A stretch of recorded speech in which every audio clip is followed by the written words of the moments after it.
much shock, and I still had so much pain because they were still trying to do all of their work down there, and I was like,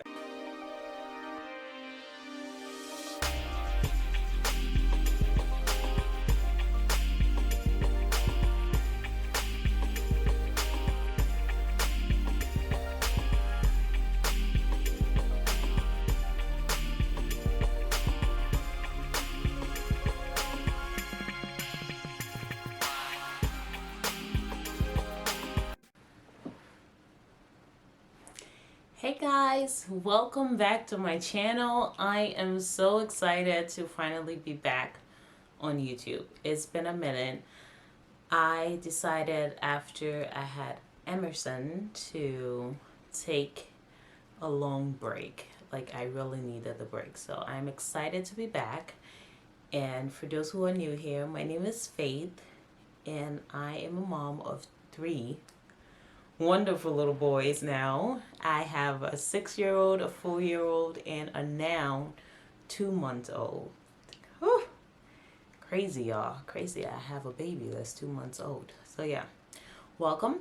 My 6-year-old is autistic. He is the inspiration behind this channel. So a lot of the things that I do with my family is more like geared towards like special needs family, but regular family can tag along too.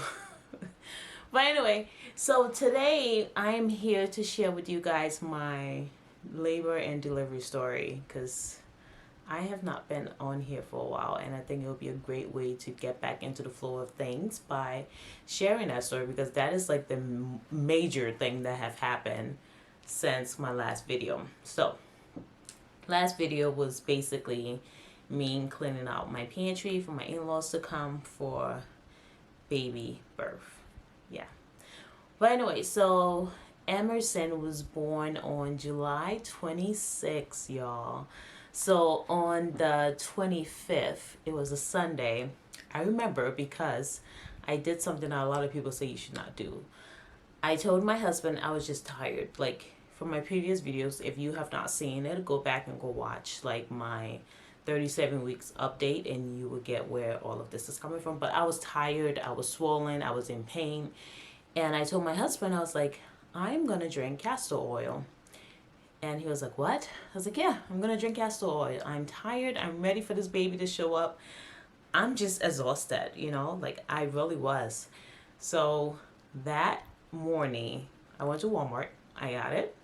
That morning I drank a little bit of it, and then after we had dinner, it was a regular family day. We went out. If you follow me on Instagram, I actually made like a reels of the day that we went out. And we were out at this place not too far from my house. We had the kids, and it was a really great family day. Came home, he grilled, made dinner.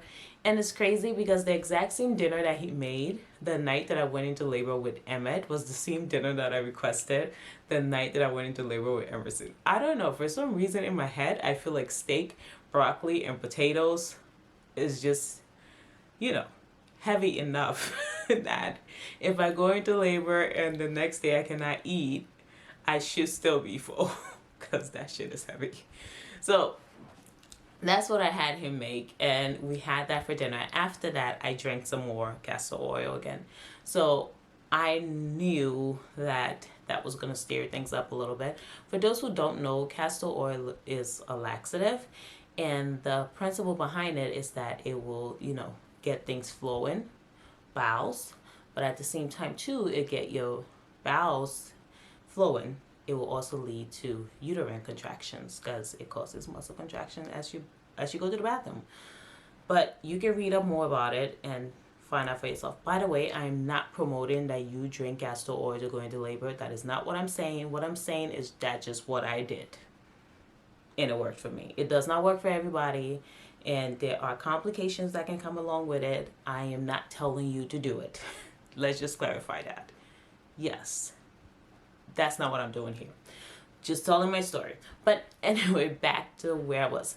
So after dinner, I drank a little bit more. I'll probably say maybe like a half of the bottle. I was desperate. I wanted that baby out. So by like 6, 7, I started having contractions. Now I have always been having contractions with emergency pregnancy. Like from the time I was like 35 weeks, I was having contractions. So my contractions were a little bit closer together. It was stronger and it wasn't changing when I changed positions, like lay down versus sitting up and things like that. Nothing was changing. So I knew it was definitely showtime. So by 11 something, I called my brother's girlfriend who came over, and she was going to stay here with the boys until Gary's parents could come over to watch the boys. So we didn't leave the house until 12. Mind you, my contractions were not anything serious. Not like on a scale of 1 to 10, because I am a physical therapist, so we do deal with the pain scale. On a scale of 1 to 10, I would probably say my contractions were maybe like a 4. But because it was so consistent and it was so close together, I didn't want to be home for my water to break. So we left here like around 12ish, 1 o'clock.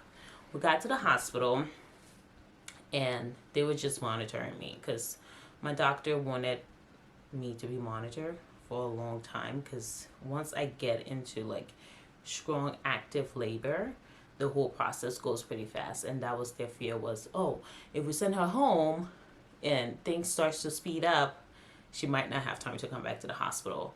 So when I got to the hospital, not about like around 3, when the check, well, first they checked me the first time, I was like 1.5, 2 centimeters dilated. So it really wasn't like a huge deal. Then like around 3, they checked me, I was like 2.5 centimeters dilated. But the contractions were still not like anything intense. They were probably like still a 4. I was still comfortable. I was still relaxing. Gary was still laying on the couch, sleeping. And then around 5, they checked me again. I was almost 3 centimeters. So it was like, okay, so this baby's definitely coming. And I was scheduled to be induced that following Wednesday. So by this time it is Monday morning and I was scheduled to be induced that Wednesday. So my OB just decided, you know what, let's see what happened when we start her on some Pitocin. So they started me on Pitocin probably more like 5-10 minutes into it. She was like, let's just go ahead and break your water and see what happens. So she went ahead and she broke my water. Oh my gosh. Yeah. Now, first off, I've never had to have my water broken before. It happened naturally for Elliot and for Emmett. For Emmett, it was at home. For Elliot, it was at the hospital. And I was induced with Elliot with Pitocin. But with Emmett, I induced myself at home with castor oil. So it was my second time using castor oil. But when she broke my water, y'all, that contractions went from being a 4 to being a 10 in like 5 freaking minutes. Like, she was like, well, just call me if she starts having really bad contractions. At this time, they had just officially admitted me like around 5, because prior to that, the first few hours, they were just observing to see if I was even going to be really having a baby. So they had officially admitted me around 5, dumped my COVID test, and then my water get broken. Well, first they started Pitocin, and then the water get broken, and then now we are on crazy zone. Like, contractions are going crazy. And I was laboring on my side, trying to labor on the floor, trying to labor on the ball. It was just ridiculous. Like, by this time, Gary was up, and he was like at the head of the bed with me, and the nurse, the OB nurse, was so amazing. She was so amazing. I don't know if you are pregnant and you have never been to a class on labor and delivery, I recommend that you do that, especially if you want to have a natural delivery, because in my mind, I wanted to have a natural delivery because it was just good with Emmett after I had a natural delivery versus Elliot where I had epidural. But I did not know all the tricks and stuff, like how to breathe and things. Like, I did not know anything because Emmett happened so fast that I don't even think I breathed the entire time. I was just squeezing the crap out of my husband's hand the entire time. But like this time, the nurse that was in there with me, she was so good, so amazing. She was like, Faith, I want you to breathe, like count to 10. And it was just so great. She talked me through it.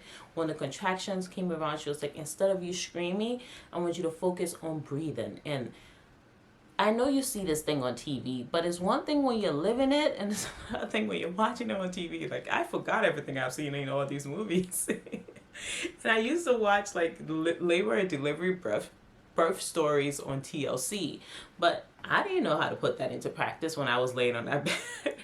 So she was just there, like, so helpful, talking me through it and helping me breathe. And by the time I knew what was really happening, I was like, I feel like I have to push. So first they gave me the IV pain medicine, and I was trying to get like the enough fluids in my body in order to get the epidural. And in between, probably like 5 or 10 minutes after she started giving me the fluids, because I know we had to wait like 30 minutes after that to start fluids, after the IV pain medicine to start fluids. So when she started the fluids, because that IV pain medicine did not do anything, like it was like apple juice. Yeah, it was apple juice. I need a whiskey, and they gave me apple juice. That's my comparison. So after that, I was like, I need this baby out of me. Like, I need my epidural. I need my epidural. My mindset was natural delivery. My body was like, bitch, we can't do this. This baby's coming and it hurts like crap. I was like, I need the epidural. I need the epidural. I was crying, literally crying for epidural. And then one more contraction I felt. By this time, it was like an hour after my water was broken. I was like, I feel like I have to push. I feel like I have to push. And the nurse was like, okay, lay on your back, because I was still on my side holding on to Garrett and the bed wheel. And she was like, lay on your back and let me check you. When she did, she was like, yep, there's the head. The baby's coming. I was like, I have to push. I have to push. She was like, okay, go ahead and push. Mind you, the doctor is not in the room at this time. She was like, I'm going to get someone to get the doctor. I was like, you cannot leave me. She's like, I'm not leaving you. I was like, where is the doctor? She's like, Garrett and I can handle it. I'm like, Garrett, who?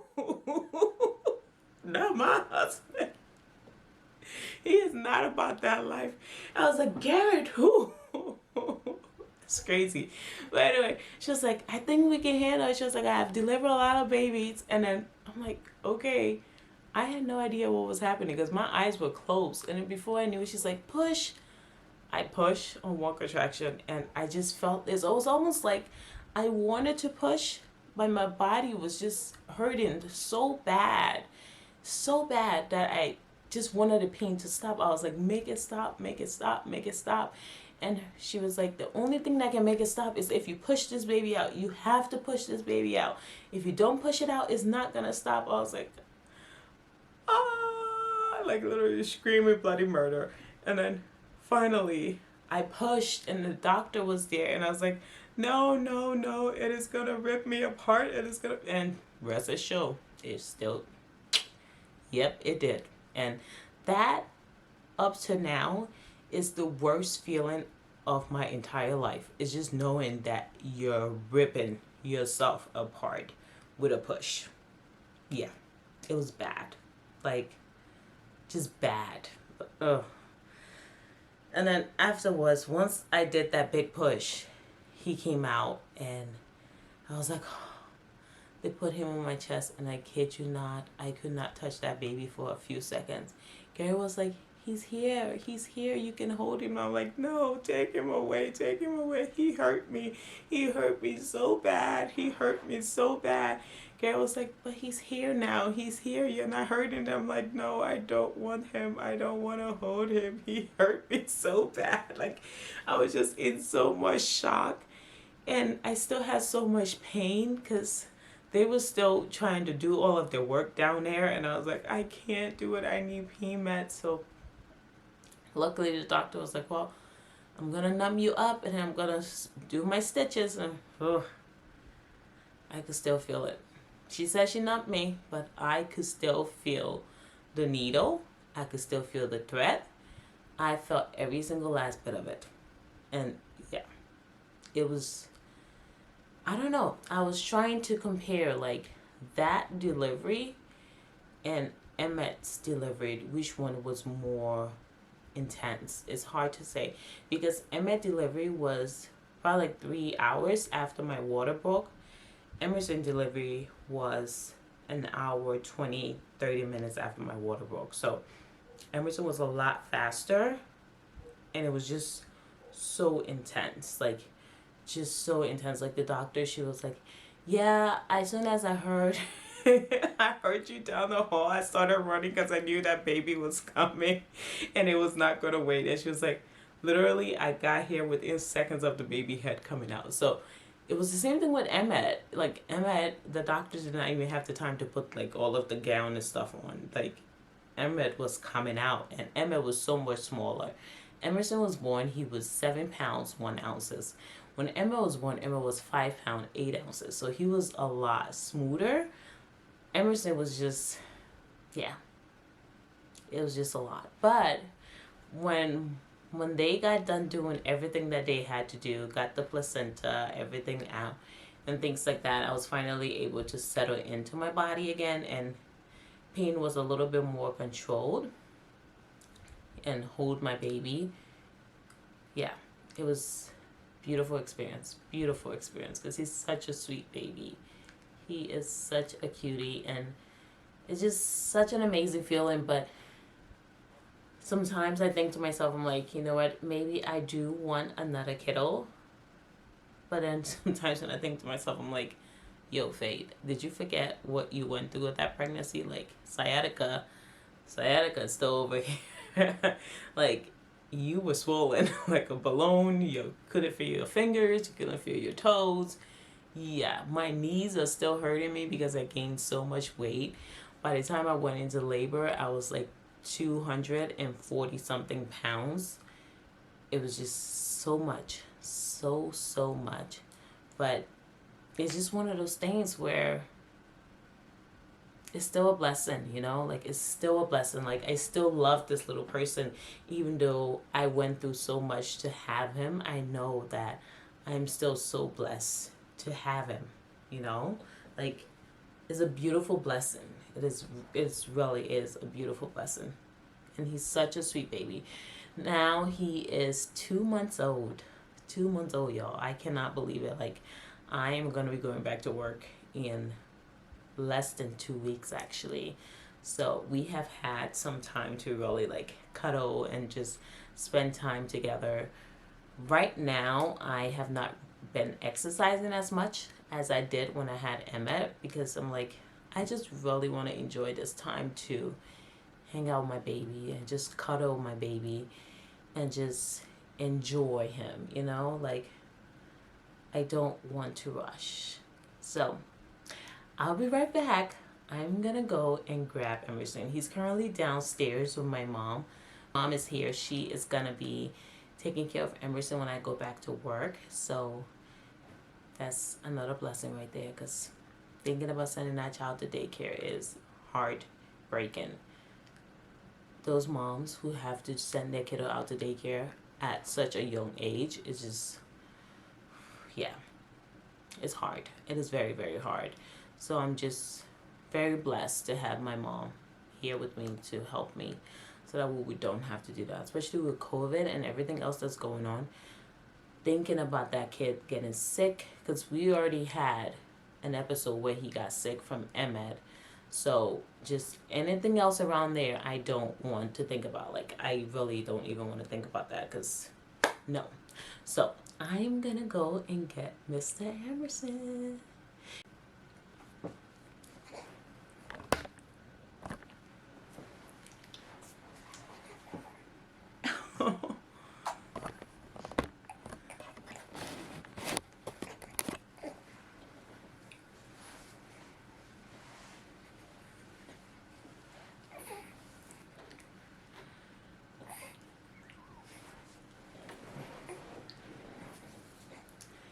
Okay, y'all, here he is, Mr. Emerson. Yeah. See, I was just hanging out with Grandma. When he was born, his hair was so straight, and just now it's starting to get a little bit more texture to it. But he loves his food. He's a foodie, but he's also a very, very happy baby. Yeah. See, I'm a happy baby. And now he's gonna spit out this pacifier because he smelled Mama, and now he wants to eat. So you guys are gonna be seeing a lot more of me. Yeah. There it goes. Oh, you're tired. It's okay, Papa. It's okay. Yeah. He's done with the pacifier. Guys, it took me so long to find a pacifier that this baby like, because the first few weeks I could not find one. Like, he was spitting out every single one of them. And now finally we have one. Like, he is ready for his food. Okay, guys. Thanks for watching this video. I have to go breastfeed. Like, my boobs have been everywhere, but we're not ready for them to get on YouTube. That's not going to be happening. We ain't doing that. So, thanks for watching. I'll see you in the next one. Have a blessed day. Bye.